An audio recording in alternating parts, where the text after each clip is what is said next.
Sebuah pesawat latih jatuh di dekat lapangan Sunburst BSD City, Serpong, Kota Tangerang Selatan, Banten. Pesawat Cessna dengan kode ekor pesawat PKIFP tersebut jatuh sekitar pukul 14 waktu Indonesia Barat. 3 korban tewas, 2 diantaranya di dalam pesawat latih dan 1 orang lainnya berada di luar pesawat.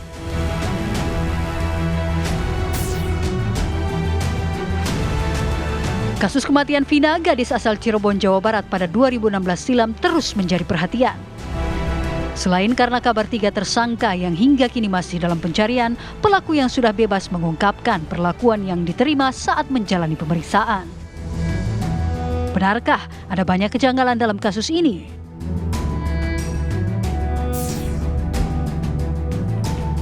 Seorang wanita di Surabaya, Jawa Timur diteror oleh teman prianya selama 10 tahun. Korban kerap kali diteror melalui ratusan akun media sosial hingga nomor ponsel yang kerap kali berganti. Korban juga kerap dikirimi gambar porno oleh pelaku. Saksikan ulasan selengkapnya hanya di Apa Kabar Indonesia Malam.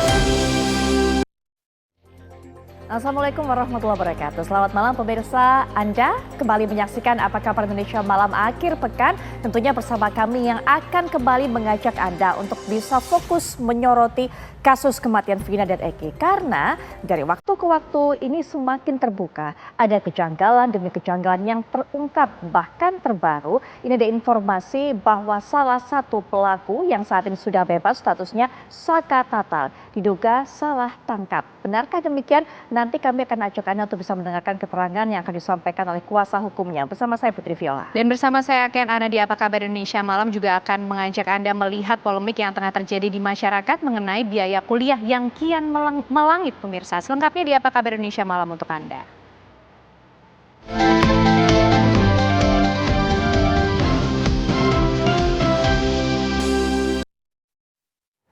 Pemirsa, sebuah pesawat latih jatuh di dekat lapangan Sunburst BSD City, Serpong, Kota Tangerang Selatan, Banten. Pesawat Teknam 2006T dengan kode ekor pesawat PKIFP jatuh sekitar pukul 14 waktu Indonesia Barat tadi. Dan diduga ada 3 korban tewas. 2 orang di dalam pesawat latih dan 1 orang lainnya berada di luar. Dalam video yang beredar, badan pesawat hancur di tengah guyuran hujan. Puing-puing pesawat juga terlihat hingga ke tepi jalan. Subhanallah, subhanallah. Diduga akibat ada kendala teknis membuat pilot Kepulu melakukan pendaratan darurat, namun karena tidak terkontrol dengan baik, membuat pesawat jatuh di pinggir lapangan Sunburst. Ada 3 korban jiwa pada kejadian ini, diantaranya Kepulu, Kepswanda, dan seorang engineering bernama Farid.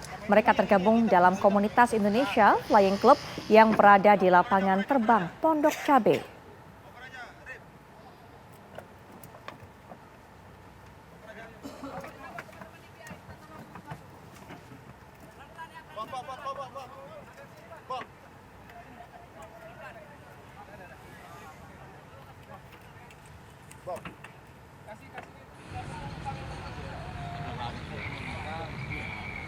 Nih, 1 tergeletak tuh, keluar mental. Ya, lalu bagaimana kondisi terkini di lokasi jatuhnya pesawat latih ini pemirsa? Kami ajak Anda bergabung dengan rekan kami, ada Yulinda Tridewi di sana. Selamat malam Yulinda, bagaimana pantauan Anda hingga malam hari ini pasca adanya jatuhnya pesawat latih di sana? Ya, Ken Ana, Putri Viola dan juga pemirsa, kondisi terkini di lokasi kejadian terjatuhnya pesawat latih dengan berkode PKIFP Cessna 172 ini memang kondisinya sekarang masih dilakukannya pengangkutan dari bangkai ataupun puing pesawat yang terjatuh oleh KNKT dibantu dengan pihak kepolisian, dan juga tadi sempat kami melihat ada tim Inavis yang melihat ataupun mengecek ke kejadian, dan di sini masih terlihat terpantau ada bagian dari dari ekor pesawat sendiri, dan pihak KNKT pun masih mengecek ke dalam ataupun mengecek situasi dari korban ataupun maksud kami dari bangkai pesawat ini. Dan memang tadi sekitar pukul 16.40 waktu Indonesia Barat tadi ini ketiga korban sudah berhasil dilakukan evakuasi dan langsung dilarikan ke RS Polri Kramat Jati untuk dilakukan otopsi. Dan memang ketika dua korban lainnya ini melakukan ataupun dilakukannya evakuasi ini terlihat ada kendala yang terjadi, yaitu pengangkutan di mana korban ini terjepit di bagian dalam pesawat, karena memang seperti yang kita ketahui bahwa di dalam luar pesawat ini terdapat satu korban yang tergeletak dan dua lainnya berada di dalam pesawat dan terjepit. Dan proses ini pun dibutuhkan waktu yang lebih lama dan dibantu oleh alat berat, yaitu alat ekstrikasi. Berdasarkan informasi yang kami dapatkan, memang korban ini merupakan satu penumpang, satu engineer, dan satu pilot. Pesawat hancur terpisah antara badan dan kepala pesawat sendiri. Di mana pesawat latih jenis PKIFP dengan tipe Cessna 172 2006 ini milik Indonesia Flying Club terjatuh di kawasan Sunburst BSD, Tangerang Selatan pada pukul 13.45 waktu Indonesia Barat. Di mana Kapolres Metro Tangerang Selatan AKBP Ibnu Santoso mengatakan bahwa informasinya pesawat latih ini terbang dari rute Tanjung Lesung menuju ke Pondok Cabe. Dan tadi juga kami sempat menanyakan kepada kesaksian warga mengenai penglihatan saksi di lokasi kejadian ini. Memang ternyata sebelum pesawat ini jatuh ke dasar ataupun jatuh ke rumput ataupun aspal yang berada di lapangan Sunburst ini, pesawat sempat memutari lapangan ini sebanyak 3 kali dan kemudian terjatuh. Dan saksi lainnya mengaku mendengar suara teriakan tolong dari salah satu korban, hingga beberapa detik kemudian ini korban tidak lagi mengeluarkan suara minta tolong tersebut. Dan memang sampai saat ini tim Inavis juga masih terus melakukan pengecekan di dalam ataupun di bagian pesawat yang belum diangkut. Dan memang di sini juga terdapat truk pengangkut yang nantinya akan dibawa, bangkai pesawat ini akan dibawa ke KNKT untuk dilakukan pengecekan lebih lanjut. Sementara demikian, kembali ke studio. Baik, kita juga akan beralih ke rekan kami berikutnya, Yohanes Leonardo, yang juga akan mengabarkan dari Rumah Sakit Polri setelah proses otopsi ini berjalan. Ada informasi terbaru apa, Ardo? Silakan. Ya, selamat malam Putri Viola dan juga pemirsa. Memang benar, sejak pukul 17.30 waktu Indonesia Barat tadi, 3 jenazah yang merupakan korban dari kecelakaan pesawat di kawasan lapangan Sunburst Bumi Serpong Damai, Tangerang Selatan pada siang hari tadi memang telah tiba pada pukul 17.30 tadi dan langsung masuk ke dalam bilik rumah duka A, tepatnya di sebelah kanan kami ataupun juga sebelah kiri layar kaca Anda, begitu pemirsa. Dan juga memang untuk ketiga jenazah dalam kantong jenazah berwarna oranye tadi langsung dibawa masuk dari rombongan kendaraan, termasuk 3 unit mobil jenazah. Dan memang tadi pemirsa, pasca tibanya jenazah 3 korban tersebut, memang ada sejumlah pihak yang datang ke ruang transit jenazah mengurus administrasi sebelum akhirnya bergerak masuk ke dalam ruang rumah duka, begitu. Namun orang-orang yang datang ini merupakan bagian dari keluarga dan juga bagian dari komunitas Indonesia Flying Club, sebuah komunitas yang menaungi pesawat yang memiliki nasib naas yang jatuh di kawasan Bumi Serpong Damai, Tangerang Selatan pada siang hari tadi, tepatnya pada pukul 13.43 waktu Indonesia Barat. Dan memang pemirsa, rencananya hingga saat ini pihak rumah sakit melalui kepala rumah sakit Brigjen Pol Dr. Haryanto ini akan memberikan keterangan kepada awak media pada pukul 19.30 waktu Indonesia Barat nanti. Dan tentunya kami awak media di sini masih menantikan seperti apa kemudian detail informasi berkaitan dengan luka-luka ataupun juga posisi korban terakhir ketika pesawat jatuh itu seperti apa. Karena memang kami akan menantikan dan juga akan mengupdate kepada Anda terkait keterangan yang diberikan oleh Brigjen Pol Haryanto yang merupakan kepala rumah sakit. Dan juga pemirsa, sejauh ini memang informasi terjauh yang sudah kami peroleh hingga saat ini adalah 3 korban tersebut bernama Pulung Darmawan, kemudian juga korban kedua atas nama Farid, dan korban ketiga atas nama Mayor Purnawirawan Suwanda. Memang ketiga korban ini menumpangi sebuah pesawat TEK-6 2006T dengan kode penerbangan PKIFP yang lepas landas dari Bandara Tanjung Lesung untuk menuju kembali ke hanggarnya di Bandar Udara Pondok Cabe, Tangerang Selatan. Lepas landas pada pukul 13 siang waktu Indonesia Barat tadi, namun sayangnya pada pukul 13.43 waktu Indonesia Barat, nampaknya pesawat Teknam 2006T ini lepas kendali dan juga hilang kontak sebelum akhirnya ditemukan jatuh sesaat sebelum ditemukan oleh warga begitu di kawasan lapangan Sunburst Bumi Serpong Damai, Tangerang Selatan. Dan memang sebelumnya juga pesawat ini memiliki rute awal dari Pondok Cabe ke Tanjung Lesung sebelum kembali lagi ke Pondok Cabe dijadwalkan dan tiba pada sore hari tadi. Namun sayang pesawat tersebut tidak tiba dan mendarat di Pondok Cabe, namun melainkan juga jatuh di kawasan Bumi Serpong Damai, Tangerang Selatan. Sementara demikian, Putri Viola dan juga Ken Ane kembali ke Anda di studio. Terima kasih rekan-rekan informasinya Yohanes Leonardo dari Rumah Sakit Polri. Sebelumnya ada Yulinda Tridewi dari lokasi jatuhnya pesawat latih di Tangerang, Banten. Ya, baik. Tadi kita akan tunggu nanti juga informasi dari Ardo bahwa akan ada konferensi pers yang dilakukan dari hasil otopsi.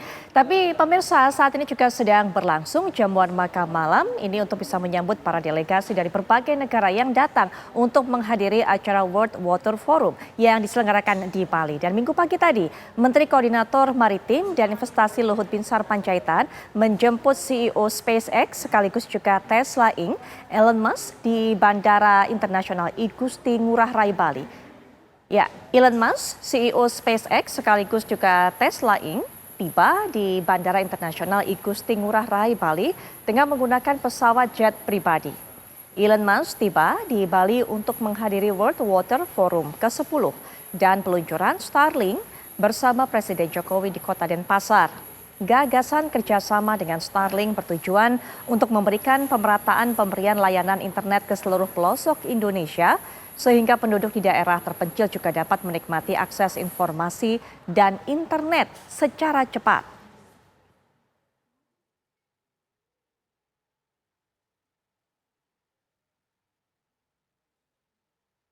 Kita beralih ke informasi lainnya. Yusril Iza Mahendra mundur dari jabatannya sebagai Ketua Umum Partai Bulan Bintang. Keputusan ini diumumkan Yusril dalam musyawarah Dewan Partai Bulan Bintang pada Sabtu kemarin. Yusril Iza Mahendra mundur dari jabatannya selaku Ketua Umum Partai Bulan Bintang. Yusril mengaku alasannya mundur sebagai Ketua Umum PBB adalah untuk regenerasi. Hal ini disampaikan pakar hukum tata negara sekaligus Wakil Ketua Dewan Pengarah TKN Prabowo Gibran tersebut dalam musyawarah Dewan Partai Bulan Bintang yang berlangsung pada Sabtu 18 Mei di Markas Besar DPP PBB Jakarta. Ketua Mahkamah Partai Fahri Bahdim pun menggantikan Yusril sebagai pejabat Ketua Umum PBB sementara usai mendapat 29 suara dalam pemungutan suara yang digelar secara internal. Nantinya posisi ini akan dipegang Fahri hingga muncul Ketua Umum PBB definitif hasil Muktamar PBB sekitar Januari 2025.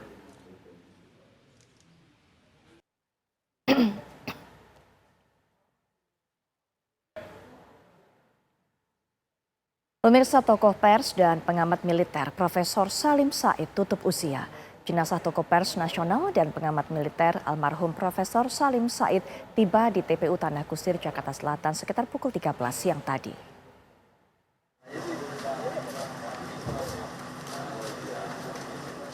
Tokoh pers dan perfilman nasional almarhum Profesor Salim Said disemayamkan di rumah keluarga di Jalan Redaksi Kompleks Wartawan PWI Cipinang, Jakarta Timur. Selanjutnya, jenazah almarhum langsung dibawa menuju ke peristirahatannya yang terakhir. Almarhum dikebumikan usai disolatkan di Masjid Al-Akbar, Jakarta Timur pada pukul 12.30 waktu Indonesia Barat. Salim Said meninggal di Rumah Sakit Cipto Mangunkusumo, Jakarta pada Sabtu malam di usia 80 tahun. Sejumlah tokoh nasional ikut melayat, di antaranya mantan Ketua MK Jimli Asyidiki, mantan Panglima TNI Jenderal Purnawirawan Gatot Nurmantio, Slamet Raharjo, Idrus Marham, serta tokoh lainnya. Semasa hidupnya, Salim Said dikenal sebagai tokoh pers, pengamat militer, serta perfilman nasional. Almarhum juga pernah bertugas menjadi Duta Besar RI untuk Republik Ceko. Almarhum Profesor Salim Said juga merupakan penerima penghargaan Ahmad Bakri. Dari Jakarta, Faris Naufal Junaidi Ahmad, TV One mengabarkan. Ya, aksi bela Palestina pemirsa juga berlangsung di sejumlah daerah seperti di Jakarta, Bogor, dan Yogyakarta.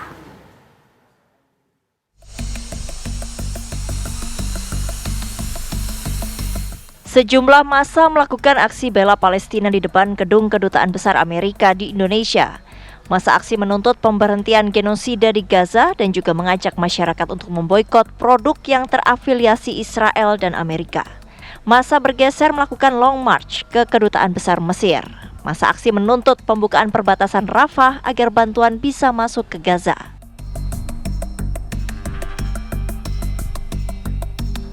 Ratusan orang yang mengatasnamakan Aliansi Umat Islam Daerah Istimewa Yogyakarta, Jawa Tengah, Minggu siang mendatangi sejumlah restoran cepat saji di kawasan Jombor, Sleman, Yogyakarta. Mereka berunjuk rasa mengecam serangan Israel ke Palestina yang tak kunjung usai. Massa aksi juga membawa spanduk berisi ajakan boikot produk pro-Israel dan memasangnya di restoran tersebut. Mereka kemudian menginjak-injak dan membakar bendera Israel sebagai bentuk kecaman terhadap negara Zionis tersebut. Aksi tersebut dilakukan sebagai bentuk solidaritas kepada Palestina yang terus digempur Israel. Total ada sekitar 3 restoran cepat saji yang didatangi massa aksi.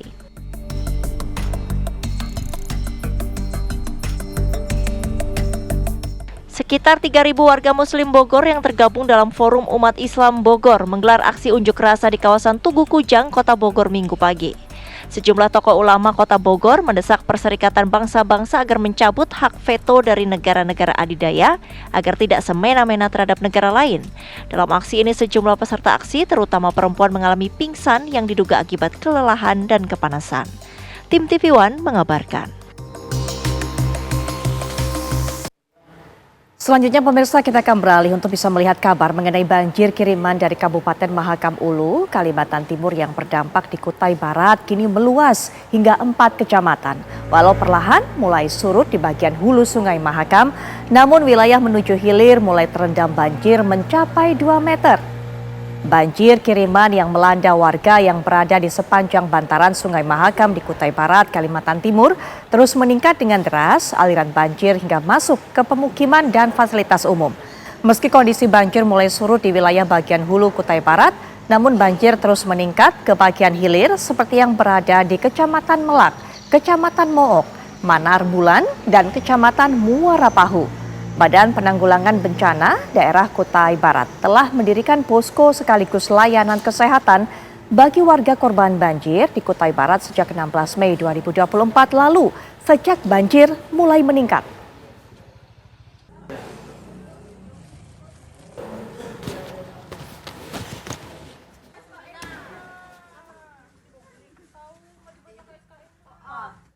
Tim SAR masih melakukan pencarian terhadap 1 warga yang hilang dalam banjir bandang lahar dingin di Agam, Sumatera Barat. Setidaknya 4 kecamatan di Kabupaten Agam, Sumatera Barat masih terdampak. 9 hari pasca banjir bandang lahar dingin di Sumatera Barat, setidaknya 3 kecamatan masih terdampak. 4 nagari di Kecamatan Ampek Koto, Kabupaten Agam, Sumatera Barat terdampak banjir bandang yang terjadi pada waktu yang bersamaan dengan banjir lahar dingin Gunung Marapi pekan lalu. Puluhan kepala keluarga ikut terdampak akibat bencana ini. Hingga saat ini 1 warga belum ditemukan, sementara sudah 22 orang warga menjadi korban meninggal dunia. Saat ini tim SAR masih mencari korban bernama Sahar, 60 tahun yang masih berstatus hilang akibat banjir lahar dingin Marapi.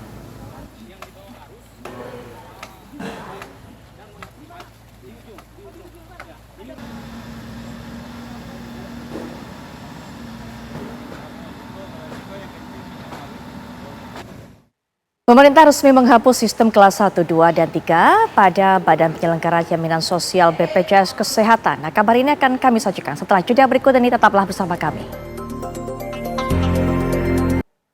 Anda masih menyaksikan Apa Kabar Indonesia Malam. Pemirsa, pemerintah resmi menghapus sistem kelas 1, 2, dan 3 pada Badan Penyelenggara Jaminan Sosial atau BPJS Kesehatan. Ya, nantinya semua peserta BPJS berhak mendapatkan ruang perawatan yang sama dengan standar yang telah diatur. Belum tahu kalau misalnya udah dihapuskan ya Pak? Waduh, belum tahu ini Mbak informasinya. Masalahnya di data saya masih ada kelas 1 gitu BPJS-nya. Tapi Bapak sendiri rutin make BPJS nggak sih Pak? Saya pakai BPJS itu baru sekali aja. Sebelumnya belum pernah. Janganlah, kita kalau untuk sakit itu janganlah.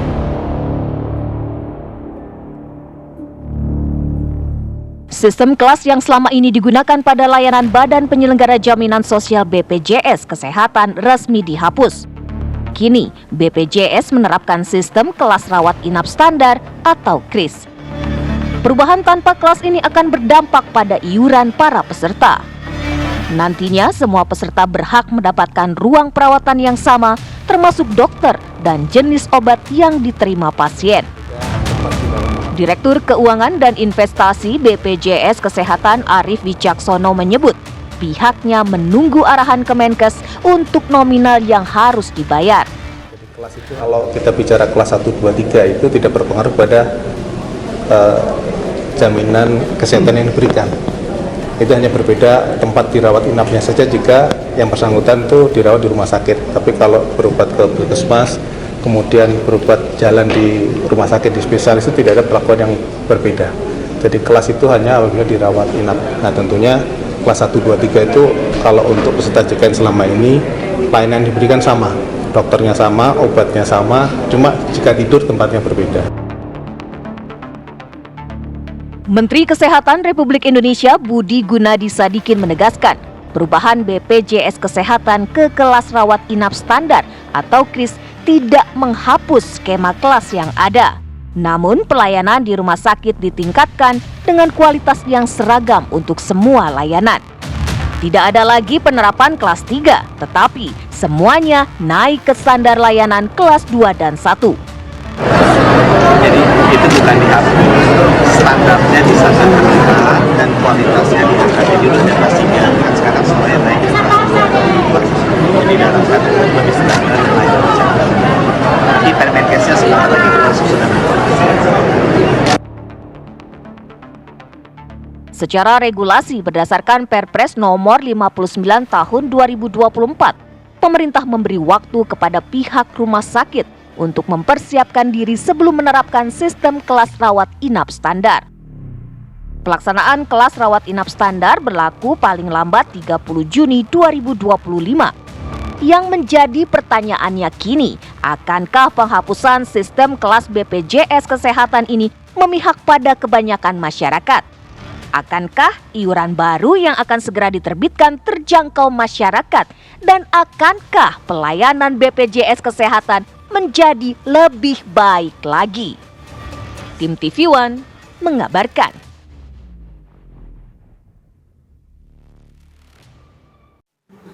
Pemirsa, mahalnya biaya pendidikan uang kuliah tunggal atau UKT dan juga iuran pengembangan institusi atau IP menuai keresahan. Ya, ironi karena hingga kini tingkat partisipasi masyarakat dalam pendidikan tinggi di Indonesia masih tertinggal jauh dibanding negara ASEAN lain seperti Singapura dan bahkan Thailand sekalipun.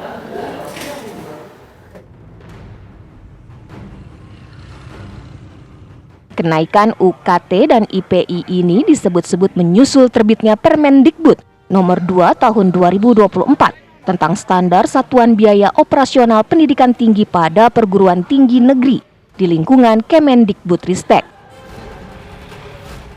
Tidak hanya di Jakarta, di sejumlah daerah pun mahasiswa bersuara atas peraturan pemerintah tersebut. Dan ketika kita ketemu kemarin, kita minta agar DPR RI Komisi 10 memanggil Kemendikbudristek untuk dilakukan peninjauan kembali terhadap Permendikbud nomor 2 tahun 2024, yang mana kita rasa Permendikbud nomor 2 tahun 2024 ini menjadi biang kerok atau awal mula penambahan UKT di masing-masing perguruan tinggi yang ada di Indonesia. Meskipun demikian, Dirjen Dikti Cicik Sri Cahyandari menjelaskan, kenaikan UKT telah sesuai dengan Permendikbudristek. Hal ini karena telah terjadi transformasi pendidikan melalui kebijakan Merdeka Belajar Kampus Merdeka atau MBKM, sehingga perlu penyesuaian di sana-sini. Pendidikan tinggi itu adalah tertiary education, jadi bukan wajib belajar. Oleh karena itu, masuk perguruan tinggi itu bukan kewajiban, tetapi adalah pilihan. Tetapi di sisi lain, perguruan tinggi itu sudah clear sebagai kebijakan dari Menteri adalah harus bersifat inklusif, bahwa dapat diakses oleh berbagai kalangan masyarakat, baik dari masyarakat yang kurang mampu, maupun masyarakat yang punya kemampuan ekonomi yang tinggi.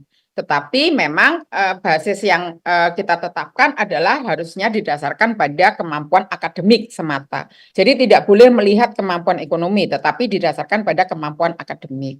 Nah, oleh karena itu, dan karena ini sifatnya adalah tertiary education, pendidikan yang sifatnya adalah pilihan, maka pemerintah itu juga tidak menyiapkan pendanaan utuh karena Pernyataan PLT Sekretaris Dirjen Dikti ini dianggap sebaiknya tidak diutarakan demikian. Mestinya pemerintah mampu mengatasi bagaimana menyediakan fasilitas pendidikan tinggi untuk anak-anak marginal itu. Saya kira pernyataan seperti itu tidak bijak ya. Di tengah menjeritnya para anak bangsa untuk melanjutkan kuliah, kemudian ada pernyataan yang seperti itu. Justru yang harus diungkapkan adalah bagaimana pemerintah ya mengatasi persoalan masyarakat atau anak-anak marginal ini yang mampu untuk melakukan kuliah di perguruan tinggi. Tepat semestinya. Sejalan dengan komentar itu, anggota Komisi 10 DPR RI Syaiful Huda menilai pernyataan itu dianggap tidak selaras dengan misi Indonesia Emas 2024 yang digaungkan pemerintah. Sebuah ironi karena hingga kini tingkat partisipasi masyarakat dalam pendidikan tinggi di Indonesia masih tertinggal jauh dibanding negara ASEAN lain, seperti Singapura dan bahkan Thailand sekalipun. Menempatkan perguruan tinggi sebagai tertiary education, saya kira ini semakin menebalkan asumsi publik bahwa orang yang tidak mampu, orang yang miskin memang tidak boleh untuk kuliah. Dan ini saya kira tragedi dalam konteks Indonesia yang menuju Indonesia Emas tahun 2045. Ini yang pertama, jadi kami protes, jadi statement ini tidak tepat. Akankah anggota Dewan dan pemerintah mampu mencari solusi?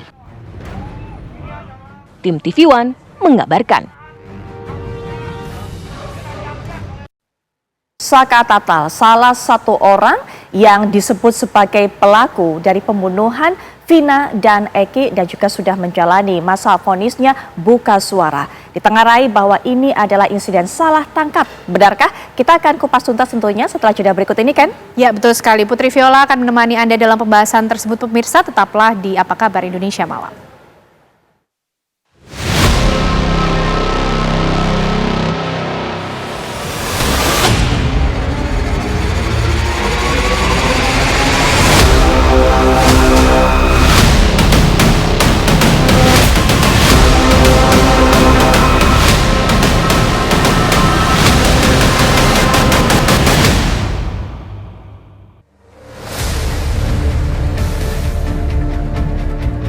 Kasus kematian Vina serta Eki, pasangan kekasih dari Cirebon, Jawa Barat pada 2016 silam belakangan menjadi sorotan masyarakat setelah diangkat menjadi sebuah film layar lebar. Penyelidikan kasus ini kemudian menjadi sorotan lantaran 3 orang yang diduga menjadi pelaku hingga kini diduga menghilang dan tak diketahui jejaknya. Apalagi kuasa hukum salah satu terpidana kasus penganiayaan dan pembunuhan Vina dan Eki mengungkap fakta baru bahwa kliennya diduga merupakan korban salah tangkap. Bahkan kuasa hukum membeberkan ada perbedaan fakta antara yang tertuang dalam berkas tuntutan kliennya dengan hasil otopsi korban Eki.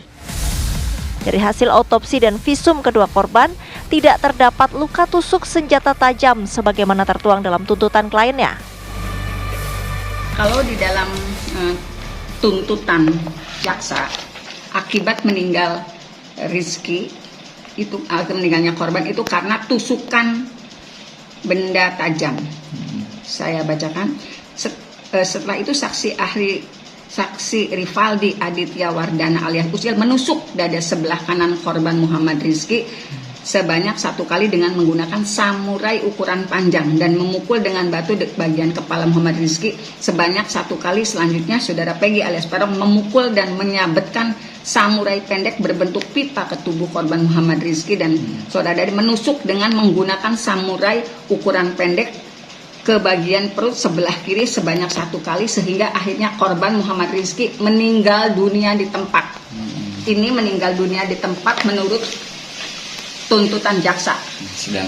Sedangkan dari hasil otopsi dan visum pada saat korban masuk rumah sakit, ini dinyatakan, ini pada saat masuk rumah sakit ya, Dr. Rahma Tiarnita. Pada saat saksi melakukan pemeriksaan terhadap mayat atas nama Muhammad Rizky Rudiana, pada tubuhnya tidak ditemukan luka akibat tusukan benda tajam. Selain terdapat perbedaan antara amar putusan dan hasil autopsi, tim kuasa hukum juga menyebut bahwa kliennya diduga merupakan korban salah tangkap dan rekayasa dari kasus ini. Pasalnya, ketujuh pelaku tidak mengenal kedua korban dan berada di tempat berbeda saat kejadian. Lantas, benarkah ada kejanggalan dalam penyelidikan kasus kematian Vina dan Eki? Mungkinkah ada penyelidikan ulang untuk mengungkap siapa sebenarnya yang harus bertanggung jawab atas kematian Vina dan Eki? Dari Cirebon, Jawa Barat, Ervan Septiawan, TV One mengabarkan.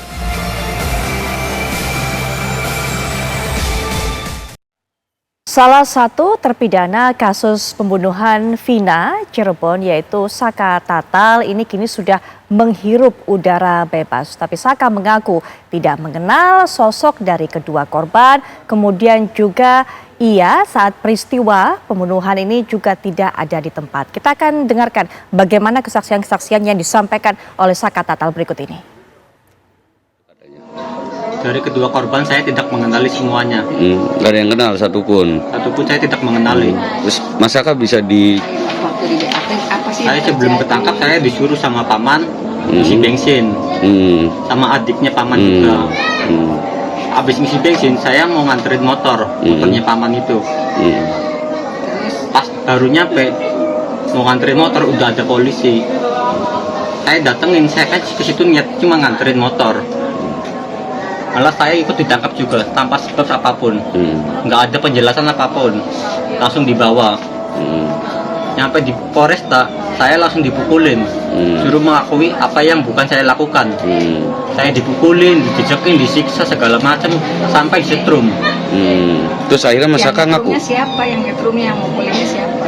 Yang mukulin, yang ngetrum itu anggota polisi semua. Tapi kita nggak tahu namanya. Namanya saya nggak tahu. Terus akhirnya ngaku Masaka. Akhirnya aku juga. Kenapa ngaku? Apa nggak kuat? Apa gimana? Akhirnya aku juga itu karena terpaksa. Karena terpaksa udah nggak kuat gitu. Udah nggak kuat lagi. Terus dari ketiga tersebut saya tidak mengenali semuanya.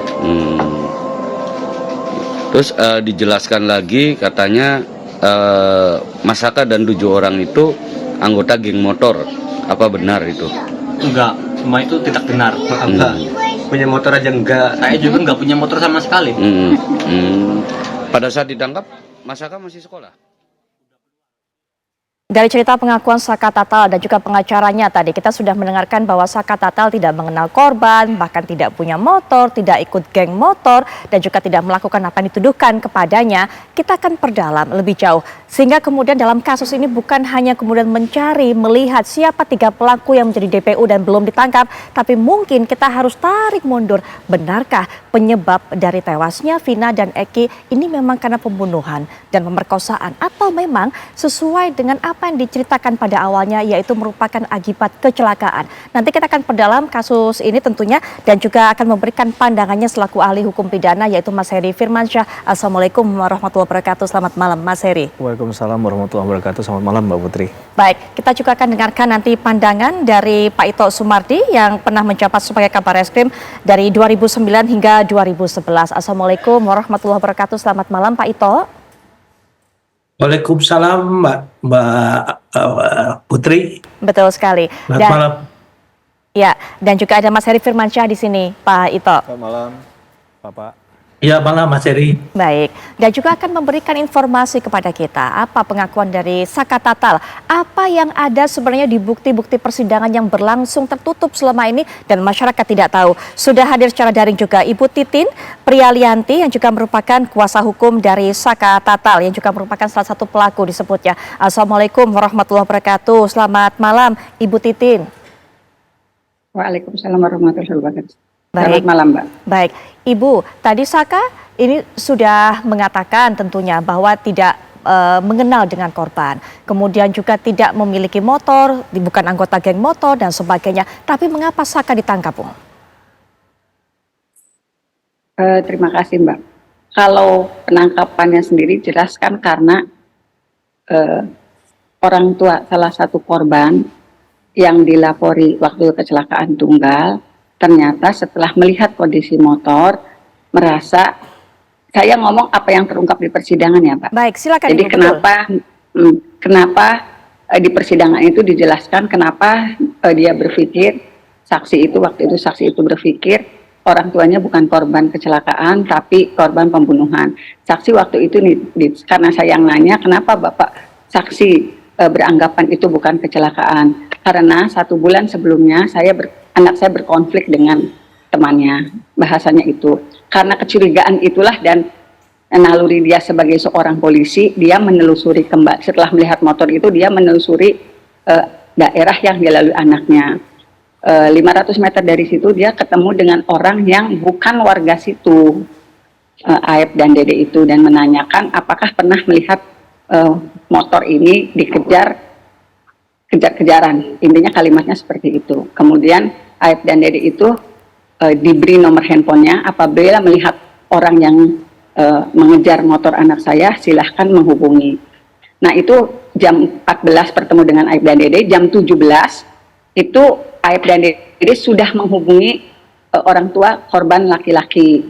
Diinformasikan kalau yang mengejar motor anak Bapak sekarang sudah berkumpul di depan SMP 11. Kemudian juga terungkap di persidangan karena mendapat informasi itu, orang tua yang bersangkutan membawa anggotanya dan menangkap anak-anak yang sedang berkumpul di situ, termasuk Saka yang saat itu setelah membeli bensin, karena anak-anak itu sedang berkumpul dan ada polisi di situ yang akan melakukan penangkapan, dia malah mendekati, karena ada pamannya yang di situ mendekati dan maksudnya mau menyerahkan motor karena sudah disuruh membeli bensin, ikut juga ditangkap.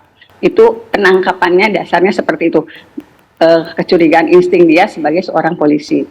Di situ juga di persidangan ditanyakan oleh hakim apakah membawa surat penangkapan, tidak membawa surat penangkapan, hanya komunikasi lisan. Jawaban saksi di persidangan seperti itu. Jadi dari penangkapannya saja sudah bermasalah. Setelah itu kami juga tidak bisa, saya kan dapat kuasa setelah anak-anak itu ditangkap. Tetapi tidak bisa ditemui di Polres Kota karena sudah dibawa ke Polda. Yang terjadi di Polda, terjadi di Polres Kota seperti yang diceritakan oleh Saka Tatal. Dari penangkapannya seperti itu, kemudian juga di dalam persidangan antara tuntutan dan visum serta hasil otopsi ada perbedaan yang sangat mencolok. Yaitu kalau di visum adalah luka meninggalnya akibat patahan tulang tengkorak belakang, kalau misalnya di tuntutan itu karena benda tajam di perut yang mengakibatkan kematian. Kemudian hal-hal lainnya dalam tuntutan, anak-anak itu sedang berkumpul di warung Ibu Nining. Jadi asumsi jaksa sepertinya warung Bu Nining itu adanya di pinggir jalan raya, karena ketika korban melintas, anak-anak itu berteriak woi woi woi, kemudian mengejar. Faktanya warung Bu Nining itu ada di dalam Gang Bakti 2 yang jaraknya itu sekitar 100 meter dari jalan raya, dan posisinya itu di tikungan. Kalau anak-anak berkumpul di situ tidak akan bisa melihat jalan raya gitu. Itu fakta kedua. Fakta ketiga, dari saksi yang dihadirkan oleh teman dekatnya korban, teman dekatnya korban itu menyatakan sampai pukul 21.15 di tanggal 27 itu saksi masih bersama dengan korban. Kemudian pukul 22 polisi dari Polsek Alun sudah mendapatkan informasi ada korban kecelakaan. Pukul 22.30 dari Polsek Talun datang ke lokasi TKP. Artinya ketika pukul 22 sudah ditemukan ada 2 korban kecelakaan, saksi yang bersama korban di pukul 21.15 menit berarti punya selisih 45 menit sebelum ditemukan. Kalau 45 menit sebelum ditemukan, kronologis dalam tuntutan diteriaki woi woi woi, kemudian dikejar sampai jembatan flyover Talun, itu jaraknya ke sekitar 600 meter lebih lah. Dipukuli di atas jembatan Talun, kemudian setelah tidak berdaya dibawa ke belakang showroom, berarti kan kembali lagi ke tempat semula. Kemudian dipukuli, diperkosa, disabet dengan senjata tajam. Setelah itu dikembalikan lagi ke jembatan Talun yang sekitar 600 sampai 700 meter dari showroom.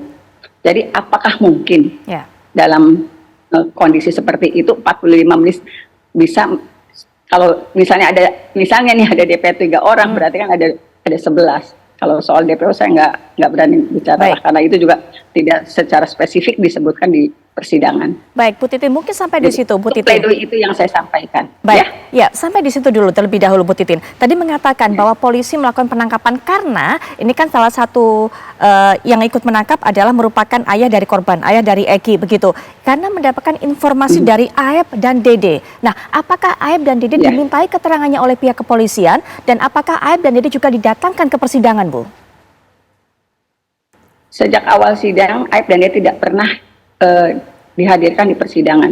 Berulang kali kami sebagai pengacara berulang kali memohonkan kepada majelis hakim akan jaksa menghadirkan Aep dan Dede. Sampai mendekati putusan akhir pun kami sampai memohonkan itu. Tetapi jaksa tidak dapat menghadirkan dengan alasan sulit ditemui.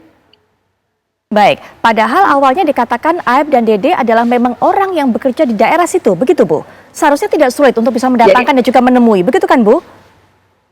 Ya, Aep dan Dede itu yang satu pakai alamat Bekasi, satu alamat Gunung Jati. Pernah bekerja di showroom, kalau cerita ininya ya, pernah bekerja di cucian mobil di sebelah Gang Bakti.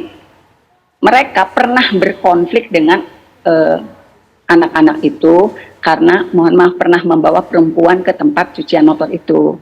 Anak-anak karena warga situ kan tidak setuju, dipukulilah Aep dan Dede itu. Diusir karena waktu itu sambil manggil aparat RT juga. Dari situ diusir. Jadi ternyata ada kronologi cerita seperti itu. Baik, jadi Aep dan Dede itu memang pernah berkonflik dengan anak-anak itu. Jadi Aep dan Dede berkonflik dengan anak-anak yang ada di sekitar situ yang kemudian juga disebut sebagai pelaku pembunuhan terhadap Vina dan Eki. Begitu ya Bu? Ya. Baik, kita sudah tahu ada benang merahnya. Nah, Pak Ito, banyak kemudian hal-hal yang menarik dari apa yang disampaikan oleh kuasa hukum dari Saka Tatal ini, Pak Eki. Yang pertama mungkin, Pak Ito maksud saya, Pak Ito, apakah kemudian Pak Ito memang bisa dilakukan seperti itu penangkapan hanya karena mendapatkan informasi dari orang yang tinggal di sana yang mungkin belum jelas apakah betul atau tidak informasi yang diberikan dan juga datang melakukan penangkapan tanpa membawa surat penangkapan, Pak Ito? Silakan, Pak. Baik, Mbak. Sebetulnya dalam sistem manajemen penyidikan itu ada namanya orang yang sifatnya tertangkap tangan atau penangkapan yang didasarkan kepada hasil penyelidikan ya atau penyidikan. Nah, mungkin pada saat itu saya juga tidak melihat ya atau saya juga tidak bisa menilai ya, karena kan pada saat itu mungkin karena situasinya, kalau misalnya apalagi ini kan orang tua daripada korban ya, yang kebetulan anggota polisi dan kebetulan berdinas di reserse yang saya tahu, itu tentunya mereka melakukan dulu penangkapan dengan kekhawatiran kalau tidak ditangkap tentunya yang bersangkutan mungkin akan lari. Itu pertama dari masalah penangkapan. Kalau dilihat daripada proses penyidikannya, Mbak, saya kembali kepada proses sistem peradilan pidana di Indonesia ya yang berlaku. Tahapannya nih ada proses peradilan dimulai dari penyidikan, polisi, penuntutan, pemeriksaan di muka pengadilan, kemudian pelaksanaan pengadilan dan eksekusi. Nah, ini kan sudah dilakukan secara berjenjang oleh peradilan perdana. Nah, kemudian kalau dikatakan tadi oleh Ibu itu tentunya kita juga harus mengetahui secara benar apakah betul terjadi penyiksaan atau tidak. Kalau terjadi penyiksaan dan dapat dibuktikan secara fisik, maka tuntutan terhadap tersangka dapat dibatalkan. Dan penyidik juga harus berhati-hati karena kalau salah bisa kena kode etik ya. Kemudian kalau pengakuan salah tangkap tentunya ini juga harus dibuktikan. Apalagi ini kan sudah 8 tahun. Pertanyaan saya apakah selama 8 tahun ini sudah dilakukan upaya hukum yang melakukan protes terhadap penangkapan atau salah tangkap, atau mungkin yang bisa dibuktikan bahwa yang bersangkutan itu tidak terlibat dalam kasus tersebut.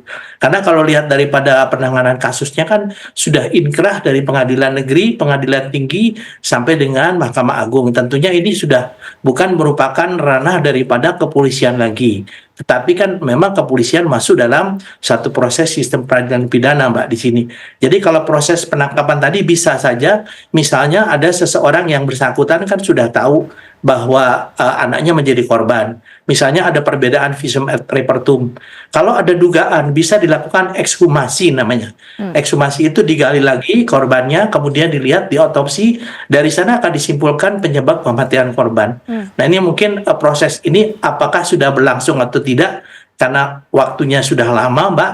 Tapi saya hanya melihat daripada hasil keputusan pengadilan. Nah, tentunya kalau keputusan pada demikian kita bisa melakukan upaya hukum kalau memang betul ada pihak-pihak yang dirugikan. Saya kira itu, Mbak Putri. Baik, nanti setelah jeda Bu Titin bisa cerita lebih lanjut menjawab pertanyaan dari Pak Ito tadi. Sebenarnya bagaimana upaya intimidasi, tekanan yang didapatkan oleh Saka Tatal ini Ibu sehingga harus mengaku. Betulkah ada hal seperti itu? Dan juga kenapa baru bersuara sekarang Saka Tatal ini? Apakah sebelumnya sudah pernah melakukan upaya hukum untuk membuktikan bahwa dirinya tidak bersalah? Mas Heri juga nanti bisa berikan pandangan, tapi setelah jeda berikut ini kami segera kembali.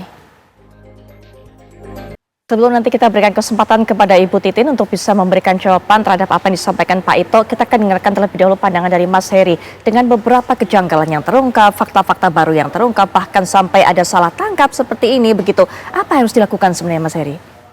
Ya, karena ini harus dicari titik temunya dan harus ada full stop di situ ya, Mbak Putri ya. Maka kemungkinan besar akan ada pemeriksaan ulang terhadap para penyidik yang telah melakukan proses tadi sampai bisa mengapa perkara ini naik ke penyidikan sampai kepada pelimpahan ke jaksa. Karena yang dikejar dalam hukum pidana kan adalah kebenaran material tentunya.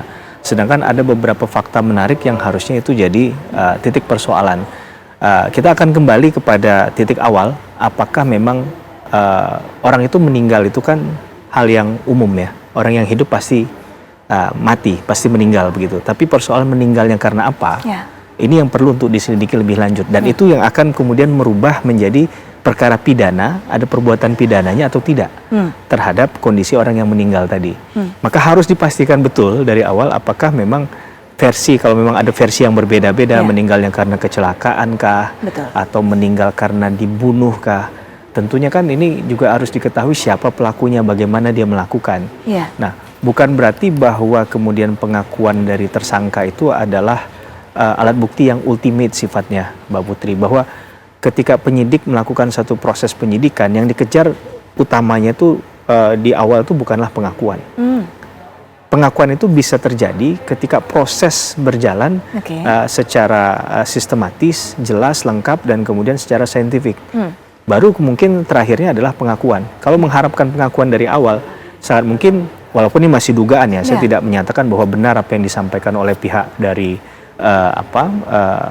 terpidana yang sudah keluar mengatakan bahwa ada kekerasan yang dilakukan untuk memaksakan adanya pengakuan dari si tersangka saat itu bahwa dialah pelaku tindak pidananya. Kita tidak akan membenarkan hal itu, tapi yang akan disayangkan adalah, dan sekaligus sebagai pendidikan hukum, bahwa proses-proses ini tidak boleh terjadi dan tidak boleh didiamkan.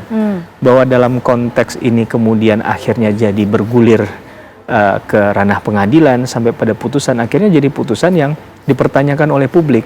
walaupun tadi kan sudah diuji ya, putusannya sudah di PN, di PT sampai di tingkat kasasi, putusannya mungkin sama. Saya juga jujur belum lihat isi putusannya secara lengkap. Dengan kata lain, majelis hakim yang menyidangkan perkara saat itu beranggapan bahwa memang mereka lah pelaku tindak pidananya. Nah, yang kita sesalkan mengapa poin-poin kayak baju yang tidak dianggap tidak robek ini kan, saya masih berasumsi ya Mbak Putri ya, saya juga lawyer gitu. Tapi yang ingin saya pastikan adalah apakah ketika saat ditunjukkan bukti, biasa kan ditunjukkan bukti di ruang sidang itu ya, apakah bukti itu kemudian ada keberatan, ada dipertanyakan apakah bukti itu misalnya baju yang memang dipakai yang bersangkutan korban pada saat terakhir kali. Karena bisa saja karena alat satu dan lain hal yang dibawa adalah baju yang mirip sama, sehingga mungkin tidak ada robekan di sana. Baik. Mungkin langsung saja kita tanya kepada Bu Titin. Bu Titin, ada pertanyaan dari Mas Heri, betulkah kemudian baju itu yang ditunjukkan yang memang tidak ada robekan, yang ini janggal kalau memang ternyata korban ini mantinya adalah ditusuk, ini kemudian betul-betul baju yang dipakai oleh korban pada saat-saat terakhirnya? Jadi Mbak gini, yang tahu persis baju yang digunakan korban kan adalah dokter yang pertama kali memeriksa. Jadi kesaksian itu datangnya dari dokter di Rumah Sakit Gunung Jati yang pertama kali memeriksa ketika jenazah itu datang. Berulang kali ketika barang bukti itu dibuka, dokter itu menyebutkan antara visum itu dengan kaos yang diperlihatkan di persidangan kan ada tulisan yang sama. Itu berulang kali saya yang bertanya langsung, saudara saksi, apakah benar ketika menerima jenazah, baju yang dikenakan oleh jenazah itu, kaos hitam itu tertulis war malper? Betul. Itu kan yang tahu persis pakaian yang dikenakan ketika tubuh itu dibawa ke kamar jenazah kan dokter yang pertama kali memeriksa. Jadi betul pakaian itu yang digunakan. Saya kembali meyakinkan karena dalam dakwaannya ada tusukan, apakah betul tidak ada robekan di bagian dada maupun bagian perut? Karena baju itu kan masih utuh. Baju ini, betul baju ini yang dikenakan. Jadi tidak ada robekan di kaos dan di bagian perut. Jadi yang memastikan baju itu yang dikenakan justru saksi dari dokter yang pertama kali memeriksa mayat korban. Baik. Ada lagi yang mau disampaikan mungkin Mas Heri? Ya tadi kita bisa berdebat panjang ya, karena kalau mau mengulik suatu perkara aja pasti kita akan detail ya Mbak. Apakah bisa jadi ini kan kemungkinan asumsi karena kita tidak ada di tempat kejadian perkara. Apakah sebelum dieksekusi itu dibuka dulu bajunya? Kan kita nggak tahu ya, sehingga tusukan itu tetap ada. Yang pasti dipastikan adalah ada nggak luka itu. Bukan hanya sekedar baju saja kan, berarti luka itu ada nggak di situ. Nah, itu kan yang menurut saya memperkuat, sehingga kita nggak berdebat lagi walaupun ahli forensik bisa menjelaskan dengan spesifikasi keahlian mereka. Tapi secara logika awam yang kita bangun adalah bagaimana membuktikan orang itu dibunuh, pasti kita akan melihat bagaimana cara dia membunuh, kan begitu. Kalau dia menusukkan berarti ada sesuatu alat tajam yang digunakan, apakah itu pisau atau apapun itu, tapi merobek kulit. Nah kulit itu robek atau tidak, kan begitu. Jadi bisa saja yang dihadirkan sebagai barang bukti tadi baju tadi tidak bisa menjelaskan banyak hal, tapi kondisi tadi bisa kemudian digali lebih lanjut sehingga bisa dipadu-padankan. Karena kalau kita hanya menyandarkan pada satu keterangan atau informasi saja, saya rasa dalam satu perkara pidana akan tetap gelap dia. Maka ini ibaratnya puzzle harus disesuaikan Mbak, apakah ini bagian ekor, tengah atau kepala, baru nanti akan terlihat modusnya. Saya tidak bermaksud mengajari siapapun ya, tapi kalau kita berpikir secara normal, itu akan menjadi poin kita. Kalau memang saya sebagai lawyer akan menunjukkan bahwa ini adalah poinnya adalah tidak tepat, maka saya tidak hanya akan berhenti pada titik bahwa apakah baju itu saja, tapi logikanya kalau memang baju itu digunakan, ada percikan darah nggak di situ? Darahnya banyak apa enggak? Nah, itu kan bisa di ini, dan dengan foto misalnya foto pertama kali dia datang itu kan bisa dihadirkan, Mbak. Baik. Bukan hanya berbicara pada baju saja, ingat tidak hanya itu yang saya maksud tadi. Kalau memang ingin menggali dari masing-masing pihak, kalau memang tujuannya menggali kebenaran material, memang harus diusahakan, harus diupayakan secara maksimal. Baik, nanti catatan ini juga bisa diberikan atau ditanggapi oleh Bu Titin, tapi nanti Ibu kita akan lihat bagaimana kronologi tewasnya Vina dan Eki menurut pihak kepolisian. Kita akan lihat bersama, kami sajikan datanya kepada Anda, pemirsa. Nah ini dia, kronologi pembunuhan sadis Vina Cirebon Menurut pihak kepolisian, pada tanggal 27 Agustus 2016, korban Vina dan kekasihnya Rizky atau Eki melewati kawasan Kali Tanjung. Kemudian, 11 pelaku bersenjata bambu menghantam korban hingga terjatuh. Kita lihat lagi. Korban lalu dibawa oleh para pelaku ke tempat sepi. Dua korban ini tentunya. Kami gambarkan kronologinya kepada Anda. Kita akan lihat lagi.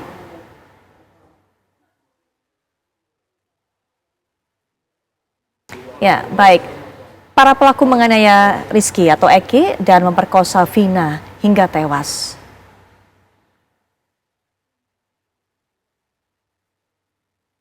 Lalu jasad kedua korban ditemukan di Jalan Layang di Desa Kepongpongan pada 28 Agustus 2016.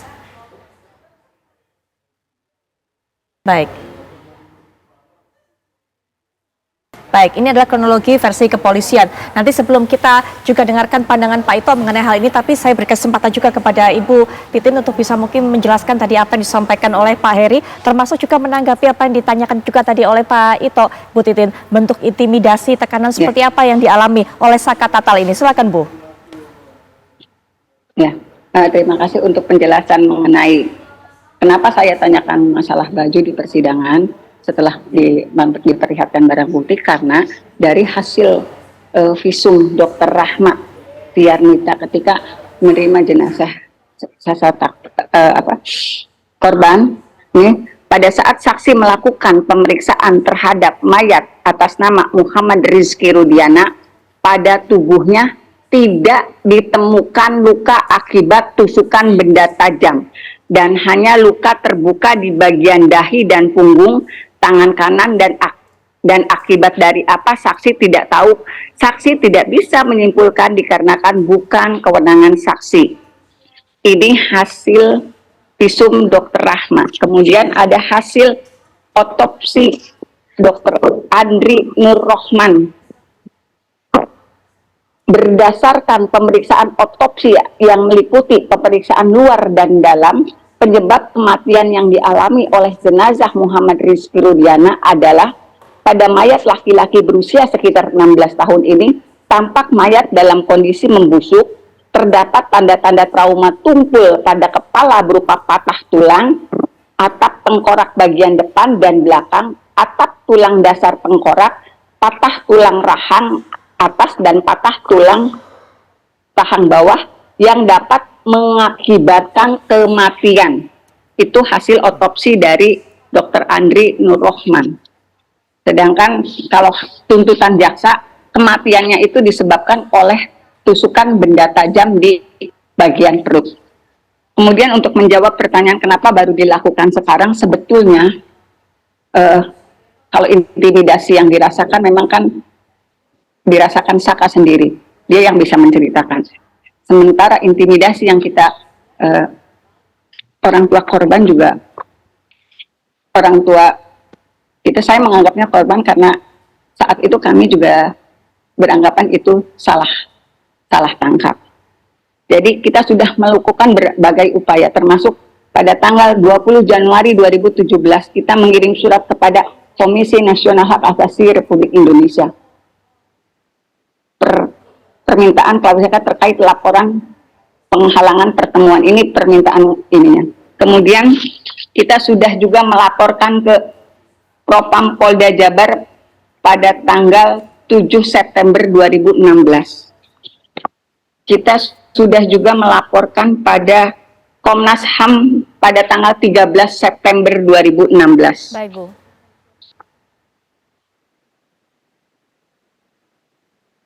Kita juga sudah melaporkan kepada Komisi Yudisial dan ini mendapat tanggapannya pada tanggal 23 November 2016. Baik. Saya sebetulnya sudah berteriak-teriak sejak tahun 2016-17. Bahkan ke berbagai media dari awal saya sudah mengatakan ada salah tangkap. Ini media lokal terbitan 3 September 2016. Ini saya sudah lakukan berbagai upaya untuk membukakan ada persoalan dalam kasus ini.